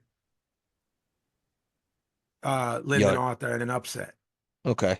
I'm picking an upset special I'm gonna if say if I'm gambling. roll this into a parlay, You know what I'm and saying? yeah, and make this part of your parlay, and just say that. Be telling me that this is 7-1. Guys, as an analyst, I'm picking Anthony Yard. If y'all are out there and you're looking for an upset that's jumping out of you, B and I don't think this is a 7-1 fight. Something happened that they Yeah. think it is. Um, you got the next one? So it's Liam Smith. I actually this was a little bit of a surprise to me. I didn't realize he was fighting on this card. I did Um, only because they announced it on like the last big British card. okay, so I knew the card. You know what I mean? I knew Yeah. um the card, and then I said, "Oh shit!" Um, all right, so it seems like there's not much to work with here. Um, all right, so Smith, wow, Liam Smith, he's about to be 37 years old in like a month, bro. Another guy looks like he's Well, the 50 gray something. doesn't help. The going gray early doesn't help. 33 and 4, 20 The nickname knockouts Beefy doesn't help either. It's like a doesn't. 50s era nickname. It is. Aaron McKenna is 19 and 0 with 10 KOs. They're big on him there, but no one knows A- about him here or And cares here. Ireland, 120 plus 120 is Liam Smith. I thought he was going to be the dog. right? 120 is basically even, guys. Even. So Looks like it's we even. Even let's call this Stevens. even. I'm saying Liam Smith is old. He loses. I'm gonna go with the good Irishman, Aaron McKenna. I think Aaron McKenna wins in a fight of a guy that still has everything, but he can't put them together. Yeah, yeah. He sees everything, he does everything. 7-5, 8-4 for Aaron McKenna. Um, Now he is minus 170, which is eking towards 2-1. And if it gets to 2-1 by the weekend, that's a Yeah. nice, that's a I think nice. McKenna's got him on height and reach. I think it's gonna The problem is be the when you difference. feast on that domestic comp, it's Yeah. like, does he just get steamrolled by a world-class guy? It's Right, possible. right, right. We have Yeah. nothing to. This is why this happens, guys, and why odds are made and stuff like that. You look at Aaron McKenna's record and you don't go, oh, he fought blah blah blah. Even if it's an old guy that he beat up, it's like Yeah, a yeah. bunch of people we don't know. Right. So the main event, guys, is a The huge. main event. This is very as little as we care in terms of what it means for the sport. It's actually the actual fight super interesting. Sure. Chris Eubank Jr., 34 and 3, 25 KOs. His only losses are to Billy Joe Saunders and George Groves, two really good guys. And he got flattened by the aforementioned Beefy Smith, who can't punch and landed a perfect shot, came back and got his lick back. So when you Yeah. do that, I But always he give, got hit with like an elbow too, and it knocked him, yeah, but I yeah. always asterisk one of those type of losses, be like the two Lennox losses. Like Oliver McCall and Hassim Rahman Bro, if are and were not better fighters than Lennox no, Lewis. and He you got, and right, and you you come back and avenge him, yeah, but you Billy Joe totally Saunders and redeem George, yourself. right? George Groves and Billy Joe Saunders beat him. They were two real prime good guys. Mhm. Eubank Jr. is big. Um, Hey, yo. yeah, yo. Connor Benn, 23-0, 14 KOs his entire career at welter, guys. That's a huge factor into this upcoming breakdown. This fight is at 160 pounds with a 10-pound rehydration clause. Look, guys, the solid big guy always beats the solid little guy. B wants to hit this Connor Benn over the head with a shovel for getting popped hot. Look, it looks like the guy that we were championing on this show, hard body, was on gas when we were doing it. It's the most obvious case in the history of boxing. He went on this run where B and I were fucking. B and I were fucking. Hey, yo, no pup. He went on this run where Brendan and I were just gushing over him too. I'm not gonna pretend like I wasn't. Right. The Algerian. Remember, he was hopping around all over the place. He was that Sammy Vargas fight in particular. Yeah, Sammy Vargas, Chris Algieri, champion, chin, always in superb shape. I don't know what Chris told you personally. The Adrian Granados, I haven't. Never brought it up to him. Yeah, like this guy hit hard or this guy. Right. Okay, I didn't know. Adrian Granados, he beat shit down his leg. Yes, it was a 4-fight run. Right. He gets pinched. They're not sanctioning him. He gets sanctioned over here against two Jags. Jags meaning just another guy, and looks pedestrian against pedestrian guys. Right. I don't see. Yeah, then he fights Peter. Yeah, he fought. Peter Dobson. Well, don't forget, he also knocked out Chris Van Heerden in the second round too. Yes, he was knocked out and packed up. He was fucking killing guys. It was like a 4 or 5 fight run where we were like, this guy's a gun. Right. Rodolfo Orozco and Peter Dobson, and he looked average against both. Pedestrian. Zero power, guys. And no gas tank. Yes. Keep that in mind when you're talking about a guy who has fought, correct me if I'm wrong, Brendan, as high as 68. Am I incorrect about that? No, you're 100% correct. Yeah. So you're talking about a guy that's really. Now, is this weight cut going to kill Eubank Jr.? Is the 10-pound rehydration after this huge weight cut going to kick his ass? So he's fighting. Eubank Jr., I want to say, is 35 years old. I'm throwing shit at you, B, and you see what precisely you 35 sticks. Years old. You tell me what sticks. Does that matter to you? Because Connor Benn is young. He definitely, I think he's 28. in his 20s. He's 28. Guys, you've heard me say ad nauseum. I'm going to continue to say it. In my opinion, Tony Taro's opinion, a fighter's prime is 28 to 32 because that's when everything has come together. The ring IQ and the physical prime. So, Brendan, the run, if you could say, I know I'm asking you to do what ifs and, what about isms, and we don't really do that, but I'm doing it for fun. That run that we were like, whoa, and we're championing, right? Would you say if he was tested right after the whole run, he would have been dirty? Where from Van Heerden to okay. Unless he had masking agents or whatever he was taking. Okay, and are we, for the sake of the show, going to say, hey, this guy's history is questionable at best. They're really ODing on testing with this fight. Are you okay with saying that or no? Like, does this guy have the brass balls to pop out? Pop out again? Because he looks like a fucking Mr. Olympian, but not that. Yeah. Not that big, bulky Schwarzenegger no, build, but I'm talking, the guy's got an 8-pack. Yeah. This kind of bad. No, I don't think he's on gas now. I think he's probably on a weight regimen to get his weight up to meet this guy. And we're seeing him likely, what's today? Well, that would be like a week before. His last cut, he's going to look ridiculously jacked. He's going to look jacked at the weigh-in. I want to keep throwing things. I want to see them face to face, as everybody does. It doesn't look crazy to me because once this week started and you get into fight week and everyone's excited and they're really pouring on the stuff. Right. I'm seeing them a lot. And today was the first face to face, but they had security. But I still could tell And it's not like you said, yeah, we're not good.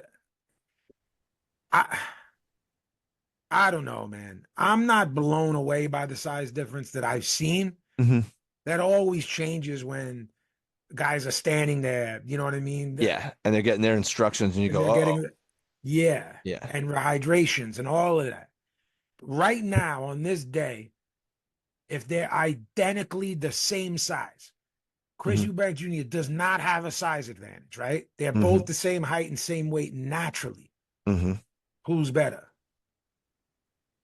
Hmm. I, I, in terms of technique, Yeah, Ben, I like his style better than so do I. Eubank. So do Eubank I. is like a high energy guy, wild shots. You and I like straight shots. Yes. Um, Eubank Jr. to me, there's always a big part of me that was like, can someone reel this guy's personality in? Because it's showing with how he fights. You know, brash, abrasive, and sort of at times unhinged. Um, in terms of Connor Benn, he's going to be giving up 3 inches in height. Yeah. We already said natural weight in that Eubank Jr. is naturally bigger, but he's 7. I didn't realize he was 7 years younger than him. So I forget how old Eubank Jr. is because, again, anytime we talk about a fighter who we knew or watched as a kid has a kid, We call him a kid. You yeah, he's still not. think of Eubank as No, as young, and he's then a you go, guy, oh wait, he was calling G out like in G's prime, right? and So G's he's like 42. right. So he's literally at the end of his career. This is almost a retirement fight, Yeah, sure. you Depending know? on the payday, it might be, or they Right. run it back if it's good. You know, Correct. look. People behind the scenes are like, if this is amazing, we're doing this 3 times, and both guys retire. Did you get odds on this? I did. What do you got from? So Chris Eubank Jr. is the favorite at minus 180, creeping on 2 to 1, but not Okay. quite. All right. Nigel Ben, sorry, I keep saying Yeah. that. Look, guys, this father was one of my favorite fighters ever. This is gonna keep happening till the rest of it, until the show's off the air. Knock him out the box. I'm always gonna say the Dark Destroyer is one of my favorite guys ever. Connor Benn is plus 130. Um, Mm. so they have it around close to being close, guys, if you know what that means. Um, a draw is plus 1,500. I want to throw something on that. I could see Yeah. something like that happening to force someone. Don't if it's close, Run it give that a back. draw so we Yeah. have and then that Yeah. turns into a trilogy all of a sudden. Because um, Oh, I have a oh. very I have look. If you're Chris Eubank Jr., how you don't stay on a power jab and a power jab. Power jab. Hmm. I am not flicking it out there. I'm not using it to blind you. I'm throwing it as a Miguel Cotto jab or a Golovkin jab. That's how it's if a power punch is a 10, I'm putting an 8.5 on that Hmm. jab and the two right behind it, Hmm. and I'm fucking staying on the outside. Because I've seen Ben on the gas or off the gas do some good work on the inside, and he's fast. He's Hmm. faster. Yeah. He's He is faster and faster. he's Yeah. more athletic. And we don't like to use that word, but when we use it, we actually mean it in the good way. I don't mean he's gonna dance. I mean when he uses his athleticism, he can rip off 4 shots in the Yeah. Yeah. inside. Chris Eubank cannot, because B said they're sort of looping, they're sort of lunging. He can't rip them off because he's taking so much off of his own shots. Where some guys smother them, he doesn't do that. He's got fat shots. They're fat. Hmm. Yeah. They're Yeah. coming. The technique isn't there that his father had. His father was great. Hmm. Um, so these that technique that's borderline sloppy. He is very tough, B, and he's got a chin. Yeah. He's He has. got a beard. So Yeah. if we go, can a Connor Benn? Is this a 12 round fight or a 10 round Yeah. fight? Eubank Jr. is a wild guguy. Wild guys. You're only hearing or seeing both of these guys because of this fight and 12. us 12 round fight. Guys, one of these guys got pinched for gas, who we thought was borderlining going to be great at welter, and a guy who's beating some real guys way bigger than welter. but he's now 35. And even when he was winning, he did so sloppily. Hmm. I never was like, Chris Eubank would get a good win, and I never would text you, B, that guy's a gun. Yeah, I was no, like, yo, he's somehow eking out wins. This guy's right. like the lower weight John Ruiz. I think You're like, yo, even when this guy wins, I'm not I'm not like, wowed by him. Yeah, yes, I I'm was gonna. never horny for him to get in there with one of another guy we like. Like I was never, yeah, I'd like to see Golovkin or I'd like to see Right. Canelo. I Even thought when he those would guys would win, just whoop his ass. Yeah. yeah, or he would lose but make it stinky. Yeah, Like yeah. he would stink the joint out in a loss. So he never he I never was like, yo, he's a gun. Wallahi, he's a gun. One of I the one of the things about Connor Benn, if I'm going to mention now, kind of steering this towards predictions, yeah. post gas Hmm. doesn't look good in the later rounds. No. Starts to fade in the middle rounds. No, when you're popping hot, we don't know what else they were taking because Right. some of that stuff helps Well, yeah, that it too, helps not that. just Yeah, of strength. course. So, No, I'm just making the point to our yeah, listeners that guys, I it's don't not think he's always gonna how well he's gonna react to in there with a big guy. Theoretically, right? Historically, his shots aren't gonna have the same zing on a big guy, no. and the shots coming back at him, if he can, how how much can he avoid punches, right? It's I not don't think like Eubank can counter him. I don't think Eubank can counter him, but I think Eubank on the front foot Can will bully him. if he does what I was talking with the power jab and then Yeah, the two I behind it. think he'll bully him, and I don't think that. I'd love to know how big the ring is. Yeah, I don't think Ben. I don't think Ben stands up to that. I mean, he's given up a lot here. I'm giving you a game plan in which I would implement if I was Eubank Jr. If I'm Connor Benn, I'm not throwing a power jab. Okay. I'm I'm throwing it out there fast. Throwing it out there fast. I'm tripling it up. I'm digging to the body. I'm going up and down with my jab. Up and down. Hmm. Up and down with my jab. Up top twice. Stick one in the stomach. Hmm. Stick one stick one in the stomach. Move. I'm not even putting anything behind it in the first 2 rounds. Jab, jab. See what this guy's got. Catch some stuff with my shoulders, my elbows. How strong is he against me? I do not think Connor Benn can hurt Eubank. I'm getting that right I out of don't here think so before we do either. productions. Um, we don't have anything to base his chin on because he's undefeated, gas or no gas. Right. I also can't wipe away things that I saw with my own eyes, whether they were helped with performance enhancing drugs or not. I just can't. That kid at his best illegally did some really nice things in there. Yeah, he did. So um, I'm getting inside and throwing uppercuts. If you're Connor Benn. Yes, Okay. but I'm not walking in. I'm jabbing. I'm getting in intelligently. Well, yeah, I mean, he had really good Good upper head body movement, movement. upper Yeah. body movement when he was on the gas. So I'm remembering that. If any of that's there with him, I I haven't really got seen him in the fights I've seen get hit all that much. neither have I. Even in the joints, he stunk out. Yeah. Be high guard, customado, Hmm. right? Get my way in with behind the jab, but I want it to go up and down. Hmm. That jab. Get on the inside, dig the body, go right to the body, right uppercut. You're doing a good job of selling the fight. I'll tell you that much. Right to the body, right uppercut. That's there all day on Eubank because his arms are long, he doesn't defend well on the inside. Yeah, no, and he doesn't wrap up well, and he kind of No, gets none like of that that. None of that. He's zombie arm. Frankenstein. Yeah, He's Frankenstein yeah, style. When he's right. fighting, it's that style, Yeah, he B. kind of puts his hands out. Yes, Yeah. yes. Um, Remember when Costa would leave the hand out like with yeah, the jab? yeah, I'm not comparing. Costa's do Hall right. of Fame, a great fight, but and sometimes the ref would be like, Costa, bring your arm back in. He would Yeah. leave it. He does it with both arms. Yeah, Move in, framing shots and like this. yeah. Move in through that, bop, uppercut right in the middle. Just Hmm.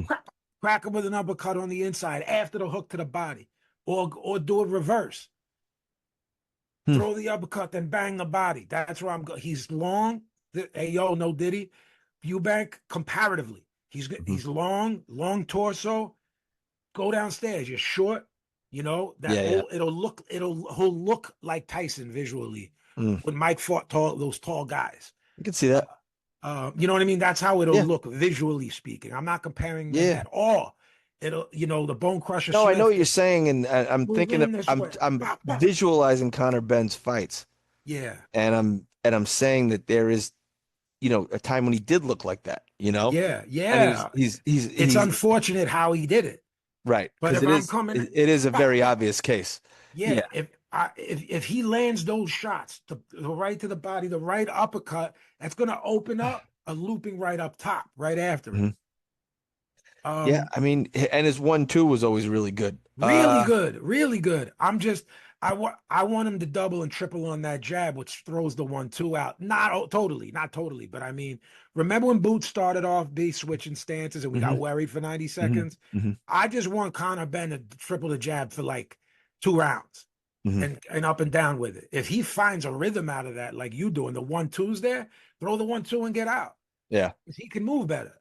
He can. All On right. gas, not on gas. Odds? Do you have them? I got them. So the line is uh he's the favorite. It's 180, I think. I think Eubank is one minus 180. I got Eubank minus 165, but yeah, Okay, okay. so they're moving though. They're moving, B. hmm And they're gonna move. Guys, if you don't know what when we say they're gonna move, and you guys at home are going, what the fuck are they moving? They mean moving. They can't move. They are what they are. Guys, Yeah, when money money can comes come in in. Yeah, Vegas, huge on someone, either way, they'll move because Vegas doesn't want to take a beating ever. right. I'll I'm seeing minus 176 B plus 138. These yeah, are yeah. real sicko odds. Like Right, right, right. people who are sitting at the sports book in Vegas with a bad toupee and they look like, Murray. I I'm gonna pick Eubank Jr. by razor thin 7-5, something like that. Decision. 115, 113, Connor Benn Mm, okay. in a better fight than we Expect. expect because we've both been like, come on. Think the height and weight is going to be too much, but I think that youth and athleticism will carry Ben at least the first half of the fight. I think the real Connor Benn is somewhere in between the guy that was on the gas and the jag we saw in Florida twice. I Okay. don't think he's there. And I know he's not the guy on the hmm gas, hmm but I don't think he's that guy that stunk it out either. I think he's a Mm. notch or two above that. And if he can just do the and get in, What if you he can, said? This is Pazzi's corner. yes, yes, I want him to triple the jab early, but then I want him to get his way inside intelligently by moving his head and get in because If he has a third of the stamina he had, we saw before he got popped, I think he can, with lateral movement, tire out Eubank Jr. I think that's huge, Brendan. The lateral move. It's why I asked how big the ring is. Right. If he's hitting him with that jab B and then rolling If out, Eubank Jr. has to chase a rabbit all night, yeah. I think he's going to get tired at 35 Hey, listen, you talked about his with the hydration shit. hydration clause, 10 pounds. You talked Right. about that beautiful one too. He used to have jab, feel him out for 2 rounds, but with a lot of jabs, but Yeah. then start dropping the 1-2 and rolling out. Dropping the one I two, still then don't think it's rolling going to be out. enough. 7-5 Eubank Jr. All That's right. how I'm picking it. All right. Do we have any mail? So that's our We don't. No prediction. mail tonight. B likes a close decision for Chris Eubank Jr. I like a close decision I'll for make Conor up Ben. I'll make up the mail segment to the Knockies out there. I don't have a printer on vacation, so it's hard for me to Right. read it off of Right. without a printer. So you got 7-5. I'm sorry to interrupt you. 7-5 Connor Benn. And where do you think the tide changes in the fight? Do you think there's a change of tide, or is it just kind of a back and forth and Ben racks up more rounds? Or do you think that there's a tide changer? I don't think there's a tide changer. Just get, I think he sets a pace that's not Chris Eubanks. And I don't mean a pace meaning, oh, he's too busy or he's too this. I think he sets a no, pace, wrong word. Rhythm. I hmm don't think that Chris Eubank ever catches his rhythm, catches Connor Benn's rhythm. hmm That he is once he's in it, because like again, I think he's not what the guy is on gas, but he's more than that guy that came to Florida and stunk it out. Gotcha. And he and I Eubank think that's can't a time him. great way to put it. I don't think Eubank's going to need to time him because he's not as fast. hmm He's definitely not. That's not up for debate. So how do you kill speed with timing? I think Eubank on the front foot. He might drive him back and knock him around and hurt him. Go That's what I think is downstairs. going to Yeah, happen. yeah. And I It's a think very we've seen Connor Benn get tired in the two Florida fights, like we said. yes. So I think we'll see a repeat of that. And I And if think we're that, just throwing out there that both of these guys are good, guys, always remember the good big guy always beats the good little good guy. little guy. So I'm So that's it. kind of going with that adage, but I don't know. My luck may have changed since I jinxed Charles Conwell here. Well, I have to take as much Yeah. responsibility as you. So maybe we but so you got it 7-5, Connor. I Yeah. got it 7-5, Chris Jr. 7-5, yeah, in a close fight for Connor Benn. All right. That's it for tonight's episode, folks. Yes, tell You people. can find me at TequilaB24 on Twitter, at I_no_. I know that kid. I_no_that_ kid at KOTB Boxing on IG. Write us at KOTBboxing at Gmail, and we're at KOTB Podcast on YouTube. Right. Vinny. Box Cutter Pazzi on Instagram, at Vinny_Paz on Twitter, JMTstore.com, new album, God Sent Vengeance, Friday, guys. I signed a bunch of vinyl of the new joint last night, but most of it's already gone. So go to JMT Store. I think I signed like 100, and I think there's like a handful left. Try to get what's left, guys. JMTstore.com. That's also where the Knock 'em Out the Box shirts are. So if you want to represent us and see our ugly mugs, JMTstore.com. God Sent Vengeance bundles and all of that at JMTstore.com. We'll see y'all next week, and we'll be previewing a huge weekend, I think. Correct. Say goodnight, Billy. Good night, Billy. Good night, Billy.